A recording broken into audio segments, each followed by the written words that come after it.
ओम शांति। आज 1 सितंबर 2020 का वाणी है। मीठे बच्चे बाप आए हैं तुम्हें कर्म अकर्म विकर्म की गुह्य गति सुनाने। जब आत्मा और शरीर दोनों पवित्र है तो कर्म अकर्म होते हैं, पतित होने से विकर्म होते हैं। प्रश्न, आत्मा पर कट चढ़ने का कारण क्या है? कट चढ़ी हुई है तो उसकी निशानी क्या होंगे? कहते कट चढ़ी हुई है तो उसकी निशानी क्या होगी? उत्तर, कट चढ़ने का कारण है विकार। पतित बनने से ही कट चढ़ती है। अगर अभी तक कट चढ़ी हुई है तो उन्हें पुरानी दुनिया की कोशिश होती रहेगी। बुद्धि क्रिमिनल तरफ जाती रहेगी, याद में रह नहीं सकेंगे। ओम शांति। बच्चे इसका अर्थ तो समझ गए हैं। ओम शांति कहने से ही यह निश्चय हो जाता है कि हम आत्मा यहाँ की रहवासी नहीं है। बाबा आज क्या अर्थ समझाया? ओम शांति कहने से ही यह निश्चय हो गया कि हम आत्माएं यहाँ की रहने वाली नहीं है। आज बाबा हमें नया अर्थ समझा रहे। हम तो शांति धाम की रहवासी है। हमारा स्वधर्म शांत। जब घर में रहते हैं फिर यहाँ आकर पाठ बजाते हैं, क्योंकि शरीर के साथ कर्म करना पड़ता है। कर्म होता है एक अच्छा, दूसरा बुरा। कर्म में भी अच्छा और बुरा। कर्म बुरा होता है रावण राज्य में। रावण राज्य में सबके कर्म विकर्म बन गए। एक भी मनुष्य नहीं जिससे विकर्म न होता। मनुष्य तो समझते हैं साधु सन्यासी आदि से विक्रम नहीं हो सकता, क्योंकि वो पवित्र रहते। संन्यास किया हुआ है। वास्तव में पवित्र किसको कहा जाता है ये बिल्कुल नहीं जानते। कहते भी हैं हम पतित है, पतित पावन को बुलाते हैं। जब तक वह न आए तब तक दुनिया पावन बन नहीं सकती। जब तक परमात्मा पिता नहीं आते हैं तब तक पावन कोई बन नहीं सकता है। यहाँ यह पतित पुरानी दुनिया है, इसलिए पावन दुनिया को याद करते हैं। पावन दुनिया में जब जाएंगे तो पतित दुनिया को याद नहीं करेंगे, सब भूल जाएंगे। वो दुनिया ही अलग है। हर चीज नई फिर पुरानी होती है ना। नई दुनिया में एक भी पतित हो न सके। नई दुनिया का रचयिता है परमपिता परमात्मा, वही पतित पावन है। उनकी रचना भी जरूर पावन होना चाहिए। परमात्मा की जो रचना, पतित सो पावन, पावन सो पतित, यह बातें दुनिया में किसी की भी बुद्धि में बैठ न सके। दुनिया के लोगों के लिए कल्प कल्प बाबा ही आकर समझाते हैं। तुम बच्चों में भी कोई निश्चय बुद्धि होकर फिर संशय बुद्धि हो जाते हैं। माया एकदम हक कर लेती है माया। तुम महारथी हो ना, महारथियों को भी भाषण पर बुलाते हैं। महाराजाओं को भी समझाना है। तुम ही पहले पावन पूज्य थे, अभी तो यह है ही पतित दुनिया। पावन दुनिया में भारतवासी ही थे। तुम भारतवासी आदि सनातन देवी देवता धर्म के डबल सिरता संपूर्ण निर्विकारी थे। महारथियों को तो ऐसे समझाना होगा ना, इस नशे से समझाना होता है। भगवान वाच काम चिता पर बैठे सवारे बन जाते, फिर ज्ञान चिता पर बैठने से गोरा बनेंगे। अब जो भी समझाते हैं वो तो काम चिता पर बैठ न सके, परंतु ऐसे भी है जो औरों को समझाते काम चिता पर बैठ जाते हैं। आज यह समझाते, कल विकार में गिर पड़ते। माया बड़ी जबरदस्त है। बात मत पूछो, कहते बाबा से। औरों को समझाने वाला खुद काम चिता पर बैठ जाते हैं, फिर पछताते हैं। यह क्या हुआ? बॉक्सिंग है ना। स्त्री को देखा और कोशिश आई, खिसाऊ हुआ, काला मुंह कर दिया। माया बड़ी दुस्तर है। प्रतिज्ञा कर और फिर गिरते हैं तो कितना 100 गुना दंड पड़ जाता है। वह तो जैसे शूद्र समान पतित हो गया भी हुआ है। अमृत पीकर फिर बाहर में जाए दूसरों को सताते थे, गंध करते थे। ताली 2 हाथ से बजती है, एक से नहीं। एक से तो बज न सके, दोनों खराब हो जाते। फिर कोई तो समाचार देते, कोई फिर लज्जा के मारे समाचार ही नहीं देते हैं बाबा। समझते कहाँ ब्राह्मण कुल में नाम बदनाम हो जाए, युद्ध में कोई हारते हैं तो हाहाकार हो जाता, अरे इतने बड़े पहलवान को भी गिरा दिया, ऐसे बहुत एक्सीडेंट होते हैं, माया ठापर मरती है, बहुत बड़ी मंजिल है ना। अब तुम बच्चे समझते हो, जो सत्व प्रधान घोड़े थे वही कामचिता पर बैठने से काले तमो प्रधान बने हैं। राम को भी काला बनाते हैं, चित्र तो बहुतों के काले बनाते, परंतु मुख्य की बात समझाई जाती है, मुख्य मुख्य के लिए, इसलिए बाबा कहते राम सीता का नाम लेते रहते। यहाँ भी रामचंद्र का काला चित्र है, उनसे पूछना चाहिए काला क्यों बनाया, कह देंगे यह तो ईश्वर की भाभी है, कहेंगे यह तो चलता आता है, क्यों होता है क्या होता है यह कुछ नहीं जानते। अब तुमको बाप समझाते कामचिता पर बैठने से पति दुखी बर्थनाथ एपेनी बन जाते, वो है निर्विकारी दुनिया, ये है विकारी दुनिया, ये संसार, आज का संसार विकारी संसार। तो ऐसे ऐसे समझाना चाहिए, यह सूर्यवंशी, यह चंद्रवंशी, फिर वैश्यवंशी बनना ही है। वाम मार्ग में आने से फिर वो देवता नहीं कहलाते, देवता जब वाम मार्ग में आ जाता है देवता नहीं कहलाया जाता है, उनको जगन्नाथ के मंदिर में ऊपर में देवताओं का कुल दिखाते हैं, ड्रेस देवताओं की है, एक्टिविटी बड़ी गंदगी दिखाते हैं। बाप जिन बातों पर अटेंशन खिंचवाते हैं, ध्यान देना चाहिए बच्चों को, क्यों बाबा उसमें लेके जाते हैं, कैसे देवात में पतित बन जाते हैं तो भिखारी बनते हैं तो क्या हो जाते, गंदगी। मंदिरों में बहुत सर्विस हो सकती है, श्रीनाथ द्वारे में भी समझा सकते हैं, पूछना चाहिए इनको काला क्यों बनाया, श्रीनाथ को काला होने का क्या है इसका, यह समझाना तो बहुत अच्छा है। यह है वह है गोल्डनेस गोरा वाला और यह है आयरनेस, अभी का समय एक कट चढ़ जाती है ना, अभी तुम्हारी कट उतर रही है अभी बाबा की याद से, जो याद ही नहीं करते तो कट भी नहीं उतरती, बहुत कट चढ़ी हुई होंगे तो उससे पुरानी दुनिया की कोशिश होती रहेगी। अगर ज़्यादा ऐसा कोई पाप किए हुए है तो बाबा कहते ज़्यादा पुराना दुनिया तरफ खिंचाव होते रहेगा। सबसे बड़ी कट चढ़ती है विकारों से, पतित भी उससे बनते, अपनी जांच करनी, हमारी बुद्धि क्रिमिनल तरफ तो नहीं जाती, अच्छे अच्छे फर्स्ट क्लास बच्चे भी फेल हो पड़ते। अभी तुम बच्चों को यह समझ मिली है, मुख्य बात है ही पवित्रता की, शुरू से लेकर इस पर ही झगड़े चलते आए हैं।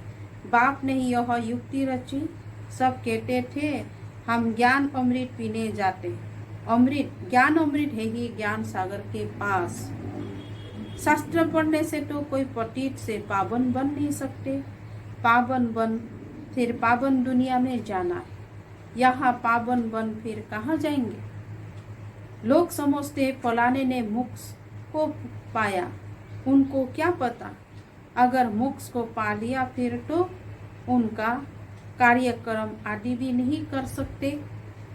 यहाँ जोत आदि जगाते हैं कि उनको कोई तकलीफ न हो, अंधियारे में ठोकर न खाए। आत्मा तो एक शरीर छोड़ दूसरा जाकर लेती है, एक सेकेंड की बात है, अंधियारा फिर कहाँ से आया, यह रस्म चली आती है। तुम भी करते थे अज्ञान काल में, अब कुछ नहीं करते हो, तुम जानते हो शरीर तो मिट्टी हो गया, वहाँ ऐसे रस्म रिवाज होती नहीं। आजकल रिद्धि सिद्धि की बात में कुछ रखा ही नहीं, समझो कोई को पंख आ जाते हैं, उड़ने लगते हैं, फिर क्या, उससे फायदा क्या मिलेगा। बाप तो कहते मुझे याद करो तो विक्रम विनाश होंगे। ये योग अग्नि है जिससे पतित से पावन बनेंगे, नॉलेज से धन मिलता है, योग से एवर हेल्दी, पवित्र ज्ञान से एवर हेल्दी धनवान बनते हैं। योगी की आयु हमेशा बड़ी होती है, भोगी की कम। कृष्ण को योगेश्वर कहते हैं, ईश्वर की याद से कृष्ण बना है, उनको स्वर्ग में योगेश्वर नहीं कहेंगे कृष्ण को, वह तो प्रिंस है। पास्ट जन्म में ऐसा कर्म किए हैं जिससे यह बना है। कर्म अकर्म विकर्म की गति भी बाप ने समझाई है। आधा कल्प है राम राज्य, आधा कल्प है रावण राज्य। विकार में जाना यह है सबसे बड़ा पाप। सब भाई बहन है ना, आत्मा सब भाई भाई है। भगवान की संतान होकर फिर क्रिमिनल इंसल्ट ऐसा करते हैं। हम भी के विकार में नहीं जा सकते, यह युक्ति से ही पवित्र रह सकते हैं। तुम जानते अभी रावण राज्य खत्म होता है, फिर हर एक आत्मा पवित्र बन जाती। उसको कहा जाता है घर घर में सोजरा सत्युग को। तुम्हारी जोत जगी हुई है, ज्ञान का तीसरा नेत्र मिला है। सत्युग में सब पवित्र ही रहते हैं। यह भी तुम अभी समझते हो। दूसरों को समझाने की बच्चों में नंबर 1 ताकत रहती है। नंबर बार याद में रहते हैं। राजधानी कैसे स्थापन होती है, कोई की बुद्धि में यह नहीं होगा। तुम सेना हो ना, कहते रूहानी सेना। जानते याद के बल से पवित्र बन हम राजा रानी बन रहे हैं। फिर दूसरे जन्म में गोल्डन स्पून इन माउथ होगा। बड़ा इम्तिहान पास करने वाले मुर्तबा भी बड़ा पाते हैं, पद भी बड़ा पाते हैं। फर्क पड़ता है ना, जितनी पढ़ाई उतना सुख। यह तो भगवान पढ़ाते, यह नशा चढ़ा हुआ रहना चाहिए। चोक चीनी ताकत वाला माल मिलता है भगवान के पास। भगवान बिगर ऐसा भगवान भगवती कौन बनाएंगे। तुम अभी पतित से पावन बन रहे हो, फिर जन्म जन्मांतर के लिए सुखी बन जाएंगे, ऊंच पद पाएंगे। पढ़ते पढ़ते फिर गंदे बन जाते हैं। देह अभिमान में आने से फिर ज्ञान का तीसरा नेत्र बंद हो जाता है। माया बड़ी जबरदस्त है। बाप खुद कहते बड़ी मेहनत है। मैं कितनी मेहनत करता हूँ ब्रह्मा के तन में आ करके हम बच्चों को समझाने के लिए, लेकिन समझकर फिर भी कह देते ऐसा थोड़ी हो सकता है। शिव बाबा आकर पढ़ाते हैं, हम नहीं मानते, यह चालाकी है, ऐसे भी बोल देते हैं लोग। राजाई तो स्थापन हो ही जाएंगे। कहते ना सच की बेड़ी हिलती है परंतु डूबती नहीं। कितने विघ्न पड़ते हैं। अच्छा मीठे मीठे बाबा कहते सिखले दे नूरे रतन। श्याम से सुंदर बनने वाली आत्माओं प्रति माता पिता बाप दादा का दिल व जान सिख व प्रेम से याद प्यार और गुड मॉर्निंग। रूहानी बाप की रूहानी बच्चों को नमस्ते। रूहानी बच्चों की रूहानी बाप दादा को भी याद प्यार गुड मॉर्निंग, नमस्ते नमस्ते और नमस्ते। धारणा के लिए मुख्य सार 1 नंबर, योग की अग्नि से विकारों की कट को उतारना है। याद के द्वारा विकारों की जंग को उसको भस्म करना है। अपनी जांच करनी है कि हमारी बुद्धि क्रिमिनल तरफ तो नहीं जाती है।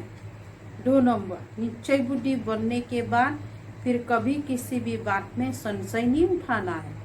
विकर्मों से बचने के लिए कोई भी कर्म अपने स्वधर्म में स्थित होकर बाप की याद में करना है, बाबा की याद में ही रह करके करना है। वरदान, सर्व प्राप्तियों के अनुभव द्वारा पावरफुल बनने वाले सदा सफलता मूर्त भव। जो सर्व प्राप्तियों के अनुभवी मूर्त है वही पावरफुल है। ऐसा पावरफुल सर्व प्राप्तियों की अनुभवी आत्माएं ही सफलता मूर्त बन सकती है, क्योंकि अभी सर्व आत्माएं ढूंढेंगी कि सुख शांति के मास्टर दाता कहाँ है। तो जब आपके पास सर्वशक्तियों का स्टॉक होगा तब तो सबको संतुष्ट कर सकेंगे। जैसे आजकल एक ही स्टोर से सब चीजें मिल जाती है, ऐसे आपको भी बनना है। ऐसा नहीं सहन शक्ति हो सामना करने की नहीं, सर्व शक्तियों का स्टॉक चाहिए, तब सफलता मूर्त बन सकेंगे।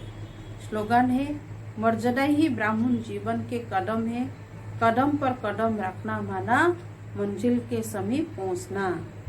मातेश्वरी जी के अनमोल महावाक्य, पुरुषार्थ और प्रारब्ध का बना हुआ अनादि ड्रामा।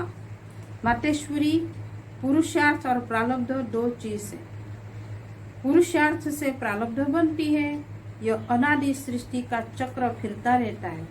जो आदि सनातन भारतवासी पूज्य थे वही फिर पुजारी फिर वही पुजारी पुरुषार्थ कर पूज्य बनेंगे। यह उतरना और चढ़ना अनादि ड्रामा का खेल बना हुआ है। जिज्ञासु मातेश्वरी, मेरा भी यह प्रश्न उठता है कि जब यह ड्रामा ऐसा बना हुआ है तो फिर अगर ऊपर चढ़ना होगा तो आप ही चढ़ेंगे, फिर पुरुषार्थ करने का फायदा ही क्या हुआ। जो चढ़ेंगे फिर भी गिरेंगे, फिर इतना पुरुषार्थ ही क्यों करें। मातेश्वरी जी, आपका कहना है कि यह ड्रामा हूबहू रिपीट होता है, तो क्या ऑलमाइटी परमात्मा सदा ऐसा ही खेल को देख खुद थकता नहीं है। जैसे 4 ऋतु में सर्दी गर्मी आदि का फर्क रहता है, तो क्या इस खेल में फर्क नहीं पड़ेगा। मातेश्वरी जी, बस यही तो खूबी है इस ड्रामा की, हूबहू रिपीट होता है। और इस ड्रामा में और भी खूबी है जो रिपीट होते हुए भी नित्य नया लगता है। पहले तो अपने को भी यह शिक्षा नहीं थी, लेकिन जब नॉलेज मिली है तो जो भी सेकंड बाय सेकंड चलता है, बलहूबहू कल्प पहले वाला चलता है, परंतु जब उनको साक्षी समझ देखते हैं तो नित्य नया समझते हैं। अभी सुख दुख दोनों ही पहचान मिल गई, इसलिए ऐसा नहीं समझना अगर फेल होना ही है तो फिर पढ़े ही क्यों नहीं। फिर ऐसे तो समझे अगर खाना मिलना होगा तो आपे ही मिलेगा, फिर इतनी मेहनत कर कमाते ही क्यों हो। वैसे हम भी देख रहे अब चढ़ती कला का समय आया, वही देवता घराना स्थापन हो रहा है, तो क्यों न अभी ही वो सुख लेवे। जैसे देखो अब कोई जज बनना चाहता है तो जब पुरुषार्थ करेगा तब उस डिग्री को हासिल करेंगे ना। अगर उसमें फेल हो गया तो मेहनत ही बर्बाद हो जाता है, परंतु इस अविनाशी ज्ञान में फिर ऐसा नहीं होता। जरा भी इस अविनाशी ज्ञान का विनाश नहीं होता। करके इतना पुरुषार्थ न कर देवी रॉयल घराने में न भी आवे, परंतु अगर कम पुरुषार्थ किया तो वे उस सत्युगी देवी प्रजा में आ सकते हैं। परंतु पुरुषार्थ करना आवश्यक है, क्योंकि पुरुषार्थ से ही प्रारब्ध बनेंगे। बलिहारी पुरुषार्थ की ही गई हुई है। यह मातेश्वरी नॉलेज सर्व मनुष्य आत्माओं के लिए है। यह ईश्वरीय नॉलेज सर्व मनुष्य आत्माओं के लिए है। पहले तो अपने को एक मुख्य पॉइंट ख्याल में अवश्य रखनी है। जब इस मनुष्य सृष्टि झाड़ का बीज रूप परमात्मा है, तो उस परमात्मा द्वारा जो नॉलेज प्राप्त हो रही है वो सब मनुष्य के लिए जरूरी है। सभी धर्म वालों को यह नॉलेज लेने का अधिकार है। भल हर एक धर्म की नॉलेज अपनी अपनी है, हर एक का शास्त्र अपना अपना है, हर एक की मत अपनी अपनी है, हर एक का संस्कार अपना अपना है, लेकिन नॉलेज सबके लिए है। भल वो इस ज्ञान को न भी उठा सके, हमारे घराने में भी न आवे, परंतु सबका पिता होने कारण उनसे योग लगाने से फिर भी पवित्र अवश्य बनेंगे। इस पवित्रता के कारण अपने ही सेक्शन में पद अवश्य पाएंगे, क्योंकि योग को तो सभी मनुष्य मानते हैं। बहुत मनुष्य ऐसे कहते हैं हमें भी मुक्ति चाहिए, मगर सजाओ से छूट मुक्त होने की शक्ति भी इस योग द्वारा मिल सकती है। अच्छा, ओम शांति, ओम शांति, ओम शांति।